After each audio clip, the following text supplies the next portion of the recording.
Hi guys! So for today's video, samahan nyo akong pumunta sa aking sinalihang sayaw para kunin ang aking commission. So andito nga pala ako sa Major Street, Marcos, Pasong Tamo, Quezon City. Dito sa Luzon Avenue. At yan guys, nadaanan pa namin yung kapilya. Diyan kami sumasamba dati. Lokal ng Luzon. So ayun na nga guys, pupunta tayo sa aking sinalihang sayaw para kunin ang aking commission. Kasi nga nag-resign na ako kasi hindi nga kaya ng oras. Dapat last week pa ako pupunta sa office, kaso wala ngang oras at nasa province din ako. So ngayon lang ako nagkaroon ng time kaya pumunta na agad ako.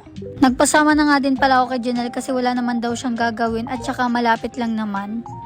Yung oras nga pala ng papunta doon ay 30 minutes lang kaya malapit lang talaga. At naabutan na nga pala kami ng stoplight at sana wag din kami abutan ng ulan kasi medyo madilim na nga. Nadaanan din nga pala namin tong SM Congressional. Papasok sana kami dyan kaso wala nang time kasi baka abutan din kami ng ulan. Hindi pa kasi ako nakakapasok sa SM Congressional kaya aayain ko sana si Janelle kaso wala ngang time para punta doon kasi baka maabutan ng ulan. Dito lang pala yung sinalihan ko dito sa monumento. Ayan guys, yung malaking building na izo-zoom ko. So dyan kami guys, 11th floor nga pala kami. Baba siya ng BDO San Hope Building. So tara, samahan niyo ako para mag-submit ng resignation letter. So sumakay na nga pala ako sa elevator guys at pinindot ka na nga dyan yung 11th floor. Hindi ko lang na-videohan guys pero nakapasok na ako dyan sa office. Kinausap ko na din yung mga HR dyan para makaperma na ako. At ito nga pala yung office guys, ayan. Kinakausap nga pala ako ng manager namin na Chinese dyan. Panay oo na lang ako dyan guys. Kasi hindi ko talaga sila maintindihan kasi yung English nila parang barok. Charot! Ayaw nga din pala ako paalisin ng mga HR dyan. Kasi gusto pa daw nila ako makasama. Kaso pinili ko na lang na mag-let go ng isa. Kasi hindi na din kinakaya sa oras. Morning ako pupunta tapos yung uwi ko gabi pa.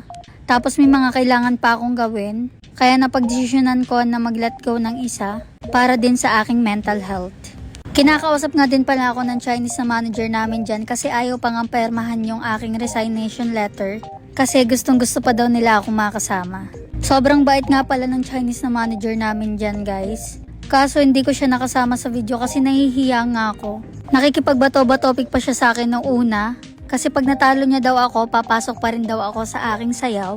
At pag ako naman yung nanalo sa bato-batopic, pepermahan niya daw niya yung resignation letter ko. Hindi ko kasi na-videohan guys kasi bigla-bigla na akong kinukulbit ni sir. Ayun, nanalo ako kaya pinirmahan na din ni sir. Siguro iyon na din yung sign para i-let go ko to. Kasi hindi na nagiging goods yung mental health ko. At nakita ko din nga pala dyan yung mga D-Queens na kayakap nga pala sa akin. Kaso hindi ko din na-videohan. Ayan si sir guys, yung Chinese. Nakikipagbato-bato-pic dun sa isang D-Queens.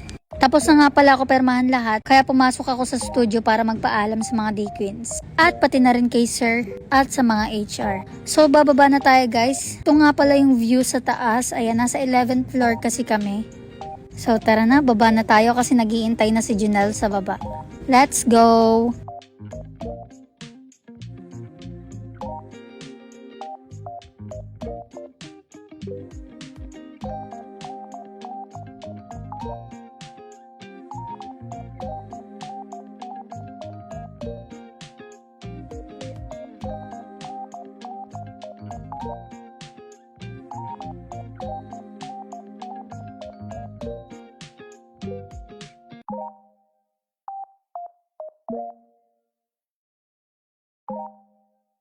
At dito nga guys, ay mali ako ng nababaan. Kasi akala ko ito na yung pinaka-ground nila. Doon pala ako napapunta sa basement. Natakot talaga ako guys kasi ang dilim sa gilid. Kaya dali-dali akong pinindot yung number 1. Yung -1 kasi yung napindot ko. Yun na pala yung pinaka-basement nila.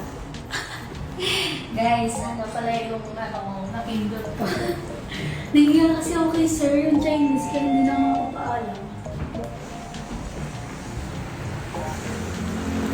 So ito na guys.